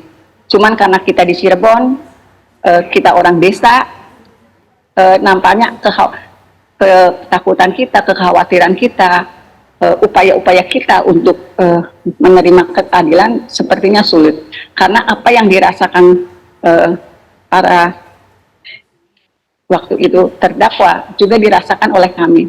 Di dalam ruang sidang ada hakim, ada jaksa, ada pengacara, ada seorang anggota polisi yang dimintai keterangan di ruang sidang sebagai saksi, itu ketika keluar membanting pintu di dalam ruang sidang. Di luar sidang yang saat itu kami yang ada di ruang sidang itu juga benar-benar kaget kok bisa seperti ini. Cuman ya itu keterbatasan kami untuk tidak bisa melakukan apapun. Baik Bu Titin, mungkin sampai di situ agar Pak Ito bisa langsung menanggapi. Silakan Pak Ito, sudah ada upaya kemana-mana, termasuk melaporkan ke Propam, termasuk juga tadi mengenai masalah ada perbedaan hasil visum dan sebagainya. Silakan Pak Ito. Ya, baik. Saya kira mungkin pimpinan Polri dalam hal ini Pak Kapolri juga sudah menugaskan ya daripada fungsi Propam untuk melakukan penyelidikan ya, termasuk dari Barreskrim mengenai kasus ini. Kita memang melihat bahwa dari kasus ini kan awalnya dari kasus penyidikan. Meskipun pada akhirnya sudah diputuskan oleh hakim, tentunya juga pertimbangan hakim yang sedemikian kuat untuk menjatuhkan hukuman maksimal ini pun juga perlu menjadi satu perhatian ya. Saya tadi sependapat dengan Mas Heri, betul sekali kalau memang pengalaman, kalau misalnya visum awal itu memang biasanya dilakukan tidak terlalu cermat. Kemudian orang tua korban karena mungkin yang saya dengar menduga ada dugaan pembunuhan, maka dilakukan ekshumasi ya. Ekshumasi itu dilakukan penggalian mayat untuk dilakukan otopsi yang hasilnya lebih akurat. Nah mungkin hakim melihat daripada hasil daripada kedokteran forensik ya yang dilakukan oleh ahli-ahli dari otopsi ini. Mungkin ya. Kemudian keterangan saksi ya Mbak Putri, memang di dalam proses peradilan yang saya tahu itu ada juga saksi-saksi yang harus biasanya tidak harus dimunculkan ya, atau dia dilindungi ya, dilindungi bisa mungkin dengan keterangan tertulis, tapi yang jelas saksi itu betul-betul harus ada, dan hakim juga tidak mau tentunya menerima keterangan saksi yang memang saksi itu tidak jelas. Itu menurut pendapat saya. Jadi semuanya di sini kita melihat daripada hasil keputusan hakim inilah yang demikian yakin bahwa para tersangka melakukan satu perbuatan pidana yang dikenakan hukuman maksimal. Upaya yang sudah dilakukan oleh penasihat hukum tadi ya tentunya akan menjadi bahan bagi Mabes Polri nanti apakah betul terjadi kesalahan prosedur dalam penanganan kasus ini, dan tentunya karena memang ada kode etik yang kalau memang dilanggar ada sanksinya, tentunya ini menjadi perhatian yang sangat serius daripada pimpinan Polri. Saya pun juga berkoordinasi dengan teman-teman di Kompolnas maupun di ISPI ya, saya sebagai Ketua Umum ISPI ini juga selalu berkoordinasi dengan Pak Kapolda dan Pak Dirkrim karena beliau kan baru sekarang menangani. Jadi tentunya beliau juga akan melakukan penyelidikan ke belakang pada saat terjadinya atau tempus deliktinya terjadinya kasus ini, Mbak. Mudah-mudahan kita berharap akan ada titik terang ya, tadi dikatakan oleh Mas Henry ada benang merahnya nih akan bisa ditemukan tadi Mbak Putri juga ya. Mudah-mudahan kita berharap karena kasus ini menjadi kasus yang menjadi perhatian Pak pimpinan Polri juga. Saya dengar demikian. Baik, Mas Heri tadi mengatakan perlu dilakukan pemeriksaan ulang termasuk juga memeriksa para penyidik yang bertugas pada saat itu, termasuk juga saat olah TKP, tapi nanti Pak Ito, kita akan bahas lebih lanjut setelah jeda. Berikut ini tetaplah bersama kami di Apa Kabar Indonesia Malam Akhir Pekan. Kembali lanjutkan perbincangan seperti yang kami sampaikan di judul kami ini, ujian bagi polisi. Begitu Mas Heri, ketika kemudian ada fakta-fakta terungkap, ada kemudian pernyataan-pernyataan seperti disampaikan oleh Saka Tatal, oleh Ibu Titin gitu. Termasuk juga untuk bisa membuktikan apakah memang betul salah tangkap, apakah betul rekayasa. Selain Mas Heri katakan tadi ada pemeriksaan ulang, apa hal lagi yang harus ditekankan mengenai hal ini? Iya, tidak lain tidak bukan adalah menemukan motifnya juga ya. Pembunuhan ini apa, kemudian sebelumnya motif itu pasti apakah ini peristiwa kejadian yang mengakibatkan meninggal karena kecelakaan atau perbuatan pidana, itu harus dipastikan terlebih dahulu, Mbak. Bahkan mungkin ada 3 isu hukum di sini. Satu, apakah penyidikannya tidak tuntas mengakibatkan dalam sistem peradilan pidana ujungnya putusan ini nanti akan dipertanyakan bermasalah, walaupun tadi 3 kesepakatan dari masing-masing tingkatan itu sudah menyatakan bersalah begitu ya. Di sisi yang lain, yang kedua, apakah kemungkinan, saya tidak menuduh, tapi kemungkinan adakah ketidakcermatan jaksa dalam membuat tuntutan, sehingga tadi ada perdebatan perbedaan forensik dan lain sebagainya, walaupun sebenarnya ada peluang juga bagi lawyer dan juga korban untuk tersangka untuk kemudian mengajukan pihak ahli lain yang mendukung pernyataan bahwa ini sebenarnya bukan dilakukan dengan tujuan melakukan satu perbuatan pidana atau bukan satu kejahatan, tapi yang tadi dimaksudkan adalah kecelakaan karena meninggal. Ini kan bisa 2 ya. Kemudian yang ketiga, ini juga asumsinya bisa saja kemungkinan keterangan atau jawaban dari tersangka ini dari awal berubah-ubah atau tidak benar. Atau bahkan sampai saat ini muncul pengakuan-pengakuan itu pun belum tentu bisa didasarkan pada kebenaran material. Jadi kalau kita mau jujur dan berusaha untuk tidak berpihak, maka 3 hal ini ada isu hukum yang kemungkinan akan terjadi. Nah, tinggal tadi kita melihat apakah dalam fakta-faktanya itu sudah termuat semua atau tidak. Sedangkan perkara ini kan sudah 8 tahun yang lalu. Mbak Putri, kita terpaksa harus menilainya dari sesuatu yang kemungkinan dugaan-dugaan juga, karena saya nggak tahu apakah ini persidangan terekod dengan baik atau tidak. Adakah catatan-catatan di persidangan itu yang bisa dimunculkan? Maka kita akan harus menilai kembali nih dari tingkat PN-nya tadi untuk menggali fakta tadi yang mendekati kebenaran yang mana. Karena kalau bicara tentang presumption, asumsinya pasti yang satu menyatakan bersalah, satunya tidak bersalah. Maka kalau kita mau adil, letaknya di tengah, itu kembali ke titik nol tadi. Sepakati dulu bahwa ini adalah tindak pidana atau bukan. Kan di situ. Sehingga korban tadi mendapatkan keadilan juga, walaupun mereka sudah meninggal ya begitu ya, tapi mereka juga mendapatkan kepastian hukum nih dalam konteks ini. Tentunya sekarang merasakan adalah pihak keluarga yang ditinggalkan dan juga netizen yang tercinta, yang budiman, yang mengikuti kasus ini.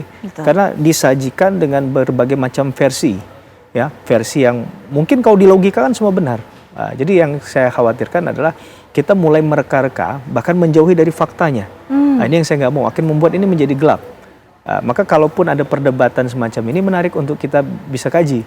Seperti tadi, apakah dihadirkan ahli juga, apakah ditanyakan hal yang sama juga, apakah kalau memang ini ada ahli forensik yang memberikan keterangan yang berbeda, misalkan, dua-duanya apakah dihadirkan di pengadilan? Apakah ditanyakan kok untuk analisa terhadap kasus yang sama, subjek yang sama, kok bisa berbeda? Nah, itu kan perlu digali. Apakah sejauh itu dilakukan? Jadi kita tidak, saya mendukung apa yang dilakukan oleh pihak kuasa hukum sebelumnya, sudah bersurat dan lain sebagainya. Tapi sebelum bersurat dipastikan dulu kebenaran material dalam perkara ini, apakah itu yang dibunyikan?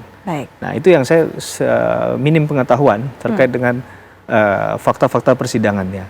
Karena kalau yang kita nilai ini kan adalah hasil dari membaca di media online, kemudian dari berita-berita yang berseliweran yang mungkin kita dapat dari sumber A, sumber B yang kita nggak tahu juga motivasinya menyampaikan apa begitu kan.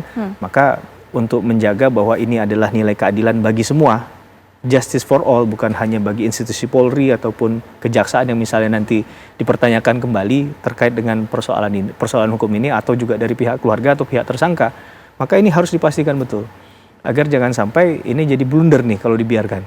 Mungkin juga ini jadi semangat baru bagi penegakan hukum kita ya, bahwa bukan berarti asas peradilan cepat, sederhana, biaya ringan itu secepat-cepatnya tanpa memperhatikan due process of law misalnya, atau sistem arah kita yang harusnya bersifat akusitoir yang tidak lagi inquisitoir begitu ya, menganggap bahwa tersangka atau terdakwa itu adalah subjek dari hukum. Maka tadi ya, tidak dikejar adalah pengakuan semata, tapi proses ini dipastikan baik. Tapi tentunya keterlibatan untuk menghasilkan keadilan itu semua pihak terlibat. Tidak hanya kita mengatakan bahwa hanya penyidik saja, tapi keterangan saksi, bahkan keterangan seorang tersangka atau terdakwa pada situ juga menentukan keadilan yang sesungguhnya. Bagaimana kalau seandainya ada 8 orang, kemudian 8-nya bersepakat untuk melimpahkan kesalahan kepada orang lain? Kita belajar dari kasus Sambo kemarin kan, bahwa bukan berarti ada banyak saksi itu adalah pasti benar, harus diuji lagi. Maka itulah dalam konteks ini menggali kebenaran dan sistem peradilan pidana. Nah, ini yang saya sekali lagi belum bisa pastikan apakah proses kemarin itu sudah dilalui secara proporsional, secara profesional atau tidak. Nah, kalau memang sudah ya tinggal disampaikan saja di publik tanpa ragu agar ini bisa memutus pandangan-pandangan yang kemudian bisa cenderung negatif. Mungkin awalnya kemunculan ini kalau saya duga ya adalah ketika misalnya ayah korban yang notabene adalah anggota kepolisian ikut terlibat dalam proses tersebut. Nah, kalaupun perlu misalnya dijelaskan sejauh mana keterlibatannya dan apa yang dilakukan, kita nggak bisa juga memisahkan antara dia sebagai polisi dan juga dia sebagai seorang ayah dalam perkara ini. Nah, sejauh ini kita bisa menilai sejauh mana profesionalitas itu dijalankan dalam perkara ini. Sehingga kita nggak hanya tergiring pada opini, ini kan karena ayahnya seorang ini kemudian dia akan bertindak seperti ini. Nah, ini menurut saya publik juga perlu tercerahkan dengan hal-hal semacam itu. Baik. Apa yang disampaikan oleh Mas Heri mungkin bisa ditanggapi oleh Bu Titin. Ada upaya-upaya Kabu pada saat itu untuk bisa mencari kebenarannya ataupun juga membuktikan, termasuk juga mendatangkan ahli untuk masalah mengenai perbedaan visum dan sebagainya. Bu Titin. Ya, terima kasih Mbak. Mendatangkan saksi ahli yang sangat berkompeten di bidang itu bukan hal yang mudah, terutama dari dukungan finansial. 2 terdakwa yang saya pegang itu cuma buruh Mbak, ibunya itu tukang pijat yang tidak bisa memperoleh penghasilan setiap hari. Kemudian Saka itu tidak pernah mengenal ayahnya dari kecil. Saya juga punya keterbatasan ketika harus memanggil saksi ahli yang nilainya juga buat saya mungkin tidak terjangkau. Jadi kemarin juga saya berdiskusi dengan Pak Reza, apakah ada saksi pembanding? Tidak, dari awal hasil forensik dan maupun hasil visum yang di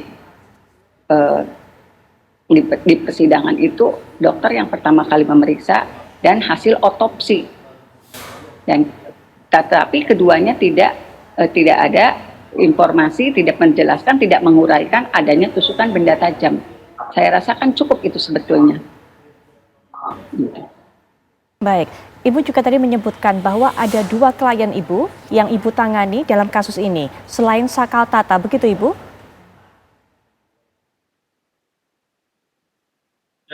Putus-putus Mbak. Iya, Ibu, ada 2 orang yang Ibu tangani juga dalam kasus ini, selain Saka Tatal Ibu, betul? Halo? Iya, Ibu Gimana, bisa, Mbak? ya, ada 1 orang lagi selain Saka Tatal yang Ibu tangani dalam kasus ini, betul?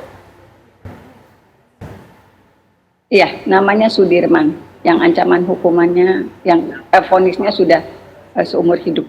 Baik, Sudirman sudah menjalani hukuman 8 tahun. Baik, saat ini juga tentunya sedang menjalani hukumannya. Ibu, bagaimana dengan Sudirman? Kalau tadi kan dari pihak Saka Tatal mengaku tidak mengenal kedua korban, bagaimana dengan Sudirman? Apakah juga Sudirman merupakan anggota geng motor? Sudirman apakah itu, ya, silakan Ibu. Ya, Sudirman itu dari yang sudah berada di dalam saat ini, dia orang yang paling lemah Mbak di antara Sudirman. Karena Sudirman itu dia tidak sekolah, kemudian secara ini juga seperti, saya tidak menyebutnya idiot secara ini ya, memang punya keterbelakangan mental. Dan keluarganya juga, kalau saya ini, saya tadi kebetulan sedang ada teman-teman wartawan di rumah. Itu keluarganya Sudirman datang ke rumah Mbak. Ibunya itu nangis, bapaknya itu nangis. Datang ke rumah dan itu saya juga kaget karena saya sama sekali tidak diberikan informasi dia akan datang.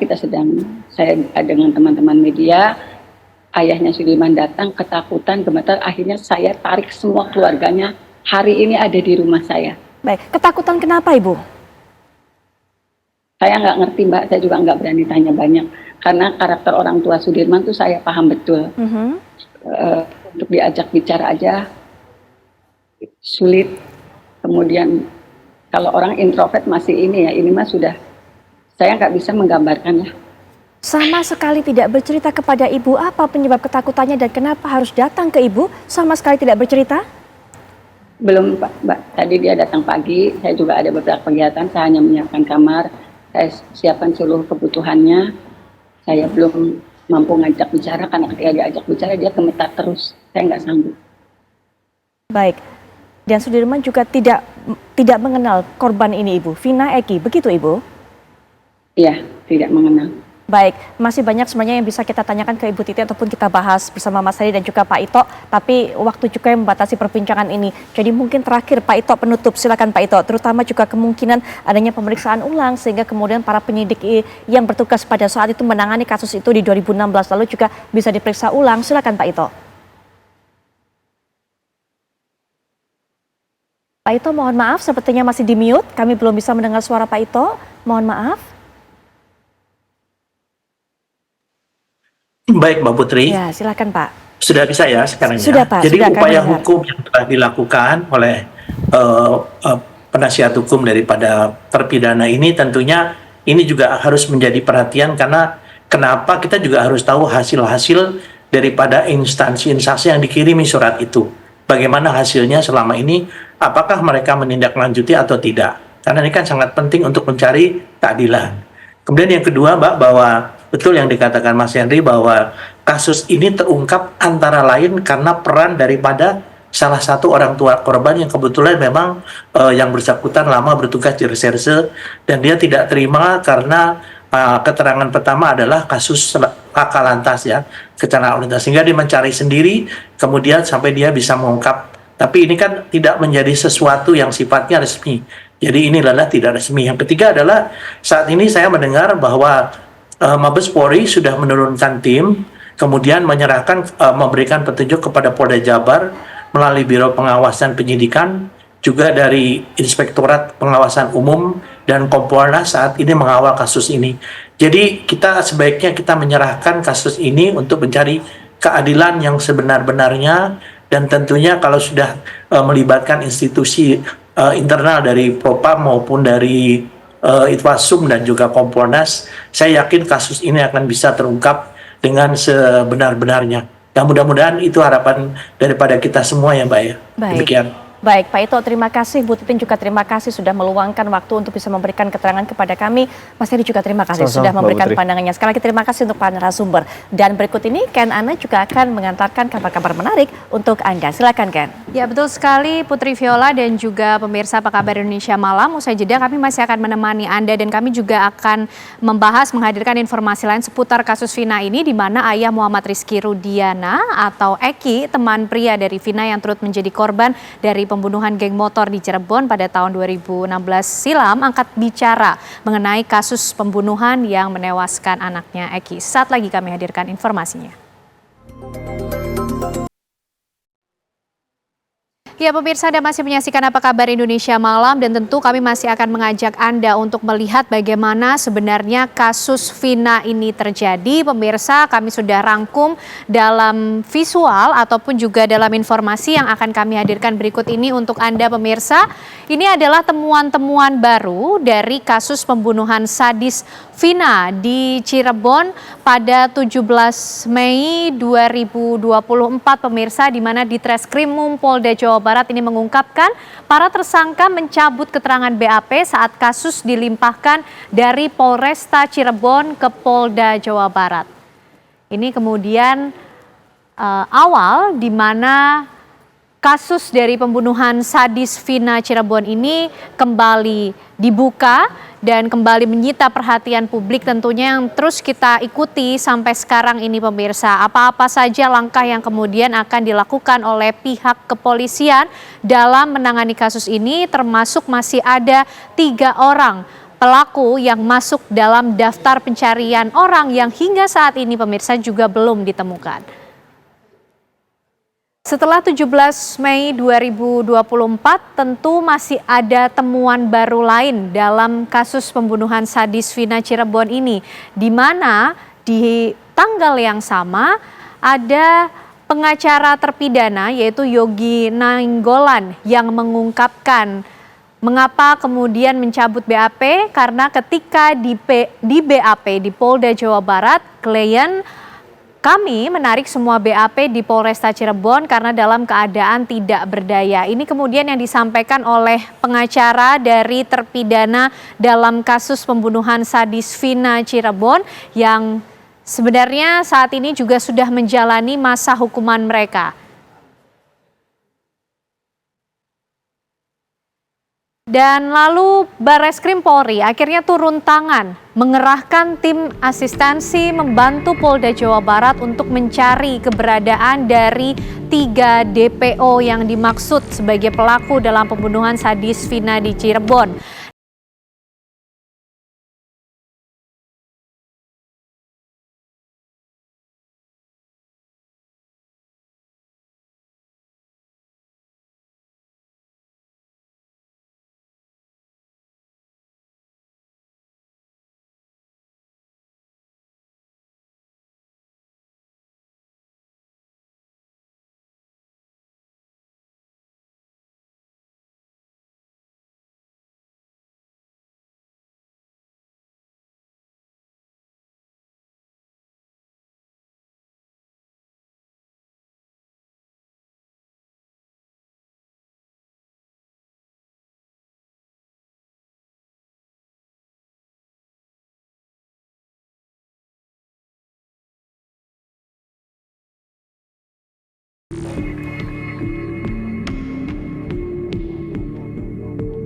Tujuh orang lain yang sudah mendapatkan vonis juga tengah menjalani masa hukumannya, pemirsa.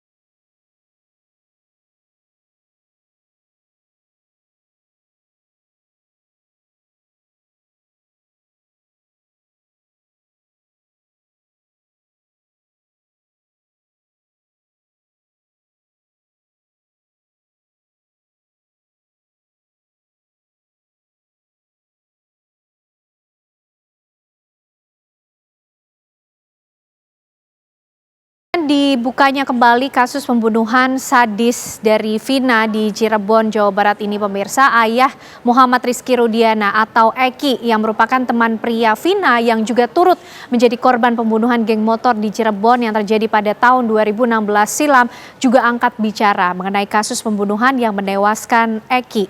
Keluarga Eki ini memohon agar masyarakat tidak memberikan pernyataan yang bisa menyakitkan hati keluarga. Saya mengharapkan kepada seluruh warga negara Indonesia, saya adalah orang tua kandung dari almarhum Muhammad Rizky Rudiana atau Eki. Saya mohon kepada seluruh warga negara Indonesia agar jangan membuat kami lebih sakit. Eki adalah anak kandung kami yang mana menjadi korban daripada kelompok-kelompok yang kejam. Saya tidak diam, saya terus berupaya dan bekerja sama dengan reskrim. Terbukti beberapa kita kami amankan dan sisanya sedang kami perjuangkan untuk dilakukan pengungkapan. Sekali lagi saya mohon doa, mudah-mudahan orang-orang yang telah mengambil nyawa anak saya bisa segera terungkap. Dan sekali lagi saya mohon kepada seluruh warga negara Indonesia agar jangan berasumsi atau memberikan statement-statement yang akan mungkin lebih membuat kami sakit. Kami cukup yang mengalami selama 8 tahun saya berupaya untuk sabar, dan saya mohon agar seluruh Indonesia bisa mendoakan anak saya supaya tenang dan juga bisa mendoakan supaya pelakunya bisa segera terungkap. Pembunuhan sadis dari kasus Vina di Cirebon ini, pemirsa, menyita perhatian publik dan tentunya ada pengakuan-pengakuan mengejutkan yang ikut menambah daftar kenapa kemudian kasus ini juga dibuka kembali, pemirsa. Kami hadirkan informasinya untuk Anda. Inilah pengakuan-pengakuan mengejutkan dari kasus pembunuhan sadis Vina di Cirebon, di mana Saka Tatal, satu dari mantan terpidana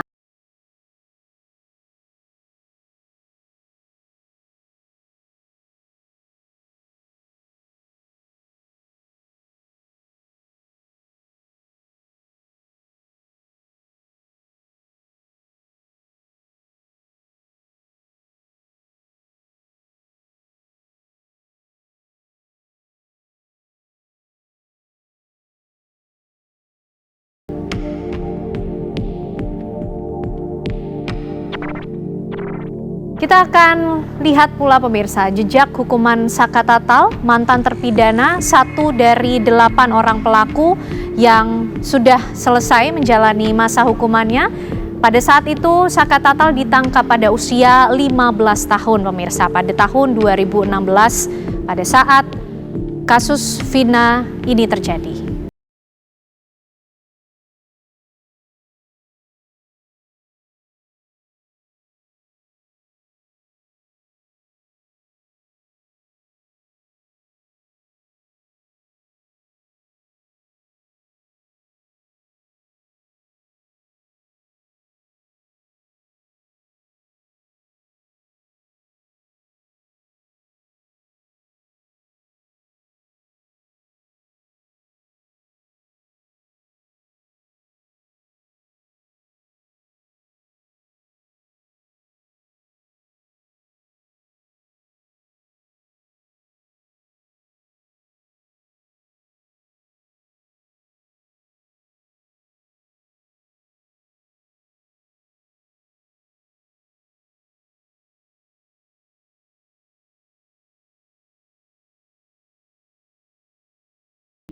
Sejumlah fakta dan temuan-temuan menarik dalam kasus pembunuhan Vina pemirsa masih akan kami hadirkan untuk Anda dan termasuk juga informasi lain mengenai aksi ugal-ugalan bus antar kota antar provinsi yang membahayakan pengendara lain dan menjadi viral di media sosial. Usai jeda kami kembali.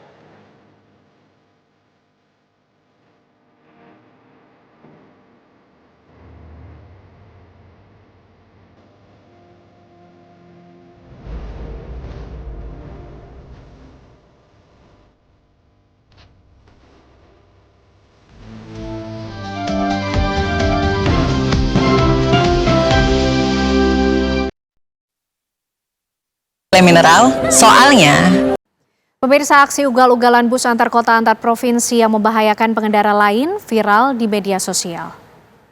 Menyusul peristiwa ini, polisi pun melakukan penindakan tegas terhadap sopir bus.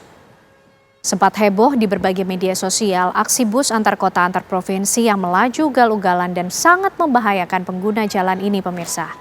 Dalam video berdurasi 40 detik tersebut memperlihatkan bus Sugeng Rahayu bergoyang oleng keluar dari marka jalan. Melihat peristiwa tersebut, jajaran dari kepolisian Satlantas Polres Nganjuk merespon cepat melakukan penertiban terhadap bus yang ugal-ugalan serta melanggar marka jalan.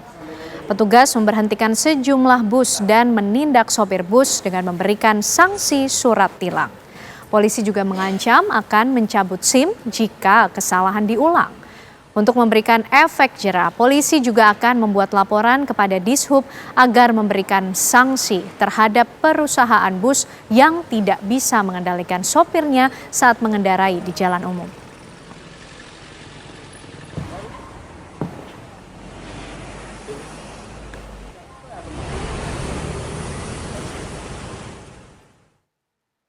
Bus pariwisata membawa rombongan pegawai Pemda DKI Jakarta menabrak 4 orang pejalan kaki di Kabupaten Toba, Sumatera Utara. 2 orang meninggal dunia akibat peristiwa ini.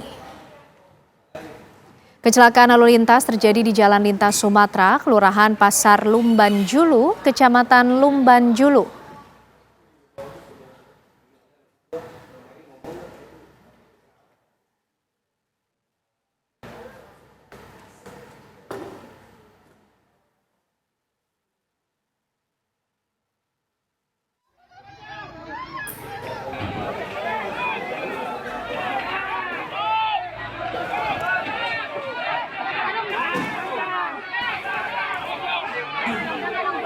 Bus pariwisata yang membawa rombongan dari Jakarta menabrak 4 orang pejalan kaki.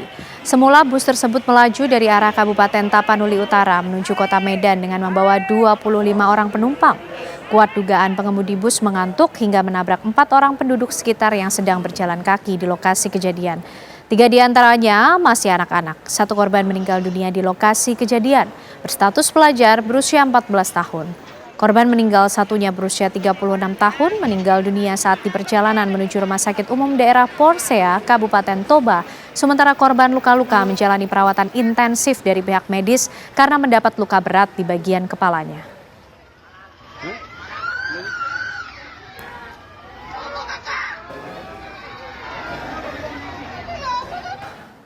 Mengaku kerap mendapatkan teror dari seorang pria yang pernah ditolak cintanya, gadis asal Surabaya melapor ke Polda Jawa Timur. Teror yang diterima ini sudah berjalan sejak 10 tahun terakhir.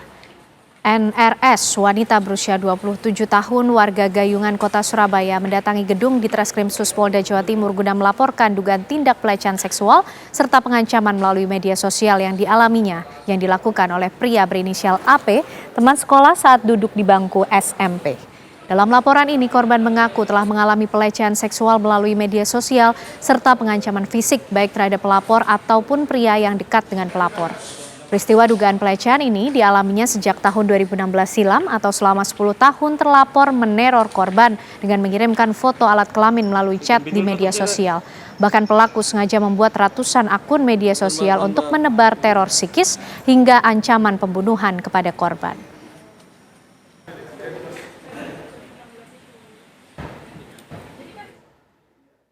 Ya, informasi tersebut pemirsa sekaligus menutup kebersamaan kita di Apa Kabar Indonesia malam hari ini, Putri. Betul sekali, Ken. Tadi kita sudah sajikan topik-topik yang menarik yang juga besok kami akan kembali dengan perbincangan yang tak kalah menariknya. Jadi tetap bersama kami di Apa Kabar Indonesia malam. Besok kami hadir mulai pukul 18 waktu Indonesia Barat. Dan saat lagi Anda juga bisa menyaksikan kabar utama. Akhir kata saya Putri Viola. Saya Ken Ana dan teman-teman yang petugas pamit. Terima kasih, selamat malam, sampai jumpa.